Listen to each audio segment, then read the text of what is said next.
Nogle af jer, der har hørt den historie. Valg til bestyrelsen. Godkendt. Videre. Det går stærkt godkendt.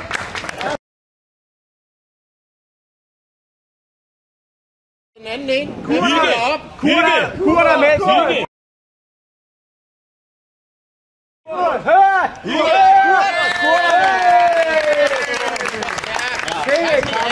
Er det noget bæk derude, Kurt er inde?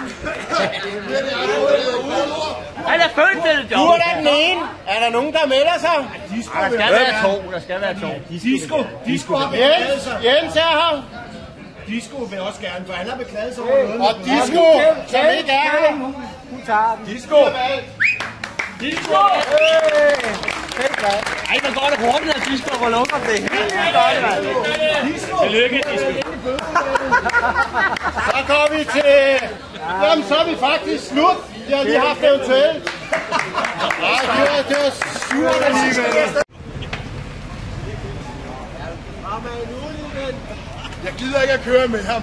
Må ryge bilen, mand! Han er idiot!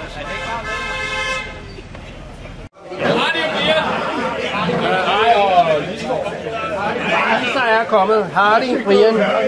Er det simpelthen bøder, du står og udskriver her? Det er det. Hvorfor er det folk, der kommer for sent, eller hvad sker der?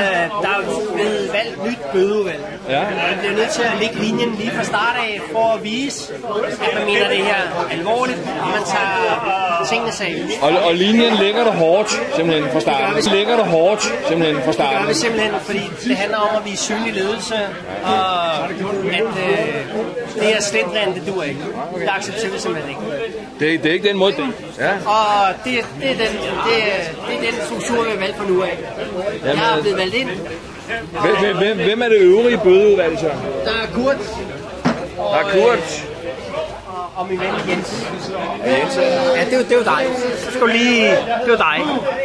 Det er jo dig. Og jeg er helt sikker på, at på sigt vil man synes, at den her nye ledelsesstil, at det var det rigtige valg. Det tror jeg også på. Jeg bakker dig fuldkommen op. Ja. Så tak for interviewet. Selv tak. Det var så lidt. Ja, Kurt, jeg skal lige høre dig. Du bliver jo filmet noget. Ja. Og du er det nye bødeudvalg, har jeg hørt. Og hvordan skal linjen sådan føres? Nu har jeg lige snakket med vores tredje medlem derovre. Han siger, at det skal være en hård linje.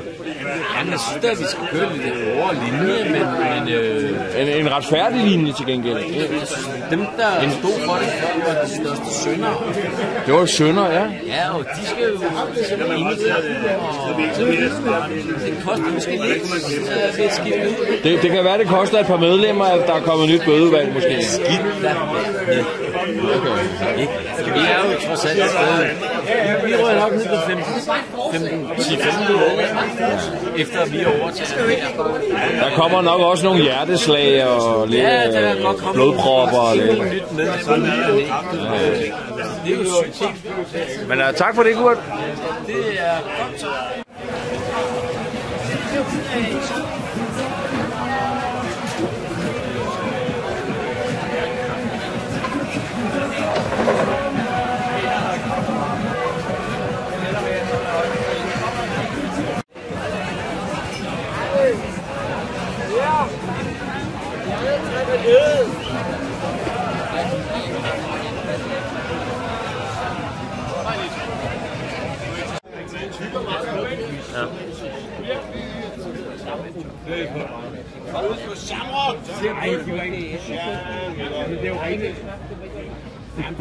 Nu skal I ikke sidde og kysse.